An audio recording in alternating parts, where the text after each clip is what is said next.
আমি একটি পয়সা, একটা ফেস্টুন, একটা ব্যানার, একটা পোস্টার আমার মনে হয় না আপনারা কেউ পাবেন।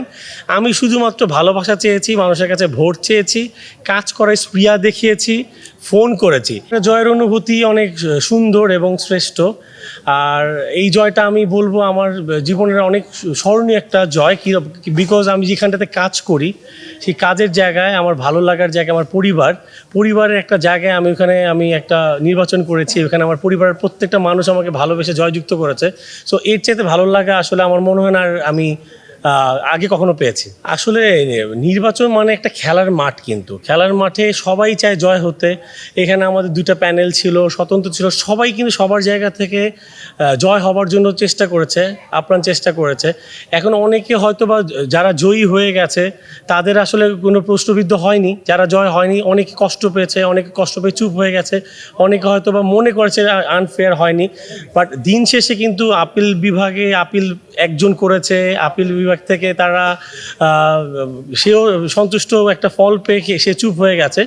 আর যারা আসলে বাইরের মানে কথা ছড়াচ্ছে, দিন শেষে যদি ওরকম অনিয়ম হতো আজকে কিন্তু আমরা মানে শপথটা নিতে পারতাম না। আমরা খুব সুন্দরভাবে 21 জন শপথ নিয়ে খুব সুন্দর একটা অনুষ্ঠানের মাধ্যমে, আপনাদের মাধ্যমে, সবার মাধ্যমে আমরা আজকে সমিতির দায়িত্ব নিয়েছি বিগত আগামী 2 বছরের জন্য।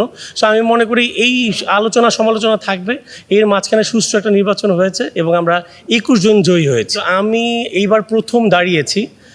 আমার মনে হয় 5-6 জন যারা দাঁড়িয়েছি তার মধ্যে আমি সেকেন্ড হাইয়েস্ট ভোট পেয়েছি। এর জন্য আমি চিরকৃতজ্ঞ সবার কাছে, আমার প্যানেলের কাছে, আমার ভোটারদের কাছে, এবং যারা আমাকে দোয়া করেছে বা আপনারা যারা আমাকে মিডিয়ার মাধ্যমে আমাকে যারা একটু সাপোর্ট দেওয়ার চেষ্টা করছেন, প্রমোশন, সবার কাছে কৃতজ্ঞ। কিন্তু আমি বলবো আমি এই পর্যন্ত যে এখানে বসে আছে শপথ নিয়েছি, আমি একটি পয়সা, একটা ফেস্টুন, একটা ব্যানার, একটা পোস্টার আমার মনে হয় না আপনারা কেউ পাবেন। আমি শুধুমাত্র ভালোবাসা চেয়েছি, মানুষের কাছে ভোট চেয়েছি, কাজ করার স্পৃহা দেখিয়েছি, ফোন করেছি।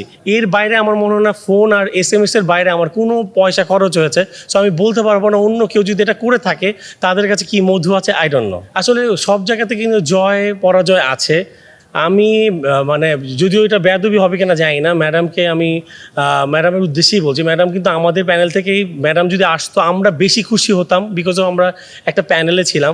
অবশ্য ম্যাডামের আমার মনে হচ্ছে যে আমি ভোটারদের মাধ্যমে যেটুকু বুঝেছি, আমি কিন্তু 573টা ভোট পাইনি, আমি কিন্তু 448টা ভোট পেয়েছি। বাকি ভোটগুলো কিন্তু আমি পাইনি, প্রায় 50% ভোট আমি পাইনি। তার মানে 50% মানুষ আমাকে গ্রহণ করেছে, 50% মানুষ আমাকে এখনও গ্রহণ করেনি। আমি ম্যাডামের কাছে আসার আগে একটা কথাই বলবো, যেই 50% মানুষ আমাকে ভোট দেয়নি তাদের উপর আমি আরও বেশি চিরকৃতজ্ঞ, বিকজ তারা আমাকে আরও স্পিডটা বাড়িয়ে দিয়েছে। বিকজ অফ নেক্সট 2 বছর আমি এমন কিছু কাজ করতে চাই তাদের জন্য, সেই জায়গার ভালোবাসাটা আমি ক্রিয়েট করতে পারি এবং তাদের কাছে আর ভোট চাইতে না হয়। আমার তো 248টা ভোট মোটামুটি তারা আমাকে ভালোবেসে জয়যুক্ত করেছে। বাকি যে ভোটগুলো আছে আমি আমার কাজের মাধ্যমে আমি তাদেরকে প্রমাণ দিব এবং তারা ভালোবেসে আমাকে নেক্সট টাইম ভোট দিবে, এই বিশ্বাস করি। এবার আমি কোশ্চেনে আসি, সেটা হলো ম্যাডাম আসলে অবশ্যই আমাদের কিংবদন্তি, সবাই তাকে চেনে এবং সে আমাদের রেগুলার আমাদের আসা যাওয়া করে, আমাদের একটা আশীর্বাদের মতো সে। কিন্তু উনি মনে হয় এবার ভোট প্রচারণার জন্য একদমই সময় পায়নি, দেশের বাইরে ছিল।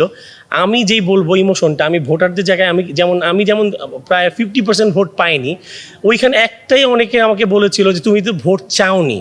সো আমি কিন্তু তাদের কাছে আসলে ভোট চেয়েছি। অনেকের কাছে এমনও হয়েছে আমি ফোনে ভোট চাইনি, কিন্তু তার সাথে প্রতিদিন দেখা হচ্ছিল, কিন্তু ফোন আর SMS-টা তাকে করতে ভুলে গেছিলাম বলে সে কিন্তু আমাকে হয়তোবা ভোট দিয়েছে অভিমান করে, বলে তুমি ফোন তো করোনি।